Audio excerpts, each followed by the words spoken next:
Bonjour à toutes et à tous et bienvenue dans ce nouveau tutoriel Photoshop. Aujourd'hui, je vous invite à partir à la découverte des actions et plus particulièrement d'une action spécifique pour créer un effet de comics art sur une photo.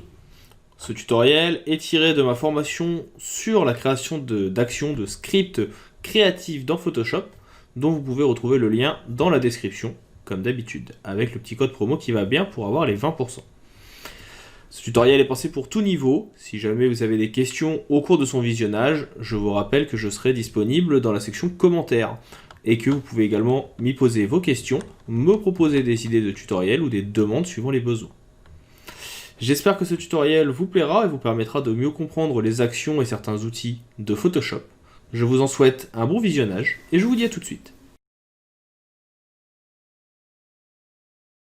Pour le prochain petit script, nous allons voir comment réaliser un effet de comics book.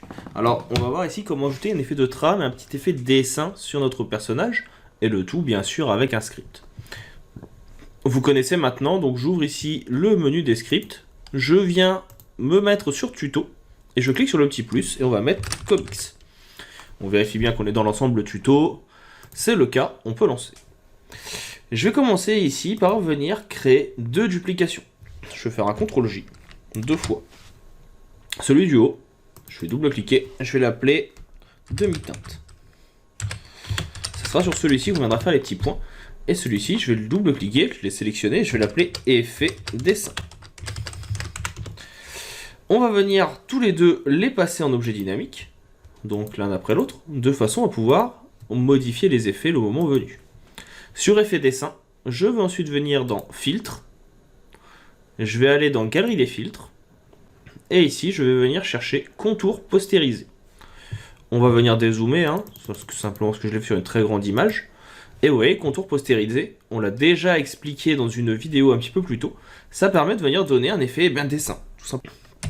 Donc là, vous pouvez jouer sur l'épaisseur, ça va être l'épaisseur des traits, 2 ça passe très bien. L'intensité, ça va être le nombre de contours noirs. Donc là, moi, je vais rester sur 1, mais vous pouvez même ne pas en mettre du tout si vous le voulez. Et postérisation, ça va être le nombre de couleurs qui va composer votre photo.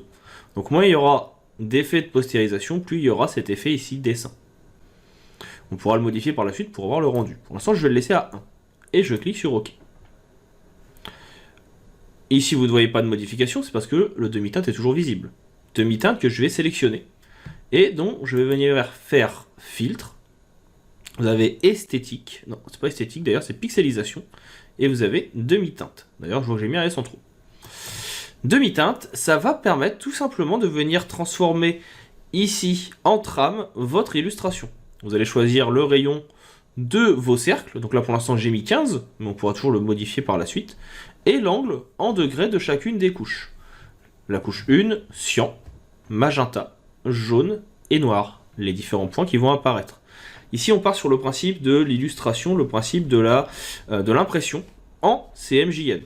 Donc, si ça vous intéresse, il existe sur le site une formation où je parle de ça, qui explique un petit peu l'utilisation des trames et pourquoi il y a différents angles. Et ici, vous n'avez pas besoin de changer. Ce qui va être utile, c'est le rayon maxi. Ça, on verra ça à la fin du script. Je clique sur OK, et là, mon script met en place, vous voyez, un effet de tramé sur ma photo. Je vais venir le mettre en lumière tamisée, de façon à avoir, déjà, comme vous le voyez, mon effet qui apparaît. Hop, je n'ai pas le bon cadre, j'ai pas le bon outil. Donc ici, mon effet de tramé. Donc déjà, ça marche plutôt pas mal. Ensuite, je vais tout simplement venir, donc, après avoir cliqué au-dessus, modifier un petit peu la luminosité. Donc ici, je vais prendre un niveau, et on va voir comment déjà rendre un petit peu plus visible, pour que ça rende un petit peu plus dessin, justement. On peut venir éclaircir, donc là, ça se fait automatiquement. On peut venir aussi, pourquoi pas, ajouter un calque de vibrance qui va rendre les couleurs un petit peu plus chatoyantes, un petit peu plus justement type comics. Et vous voyez que le rendu est plutôt pas mal. On peut désaturer aussi pour voir, pour modifier suivant ce qu'on veut. En général, les comics books sont plutôt saturés. Donc là, on a un rendu qui nous plaît bien. On peut venir arrêter notre script. On a terminé. Je vais juste rajouter un petit point d'arrêt qui va être ici, donc un... Voilà, point d'arrêt, pour modifier les cercles, les points, virgule, modifier le rayon de demi-teinte. Et je vais vous le montrer quand même. Si vous venez ici, donc là je viens en demi-teinte, si vous augmentez le rayon par exemple à 20, eh bien vous allez avoir des points qui vont être beaucoup plus gros, ce qui va modifier l'effet. Et si vous avez des points qui sont plus petits, vous aurez ici un effet qui sera plus petit. Ça vous permet de définir comme vous le souhaitez votre effet.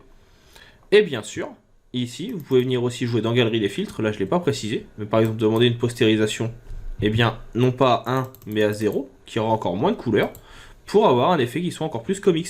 À vous de définir celui que vous souhaitez. Vous voyez que ce n'est pas très compliqué, c'est assez simple à mettre en place, et ça donne de très bons résultats. On peut bien sûr regarder ce que cela va donner sur d'autres photos, hein. On va aller en chercher. Donc j'ai d'autres photos qu'on a déjà utilisées dans le tutoriel. Ici on va aller récupérer par exemple la photo des chaussures et de la jeune fille avec son lotus. Je les ouvre toutes les deux. Le temps que ça s'ouvre, ici on peut maintenant se remettre au début de comics. On clique sur plus. Alors là il me dit que il ne connaît pas Calque 0. Alors attendez, c'est parce qu'il y a eu une petite erreur au début je pense.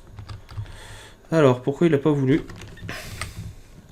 Je sais pourquoi, j'ai fait une petite erreur sur celui-ci au début parce que, et je vais la rajouter tout de suite, je vais rajouter l'étape. Quand on a commencé, j'avais déjà travaillé sur celui-ci, j'avais enlevé le cadenas. Donc ce qui fait que Calque 0, la copie était Calque 0. Donc je vais juste le remettre au-dessus pour que ça marche bien.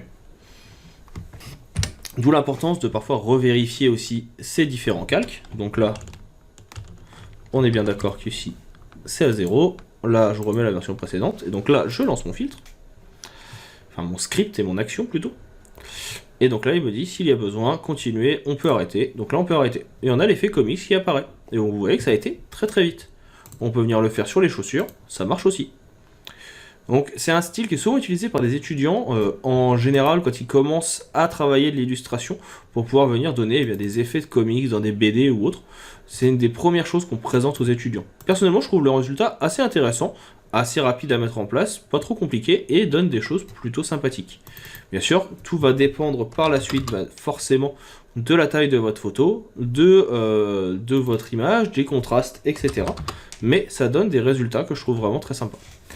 Voilà pour cette petite action que l'on vient de voir. On va maintenant pouvoir passer à la prochaine.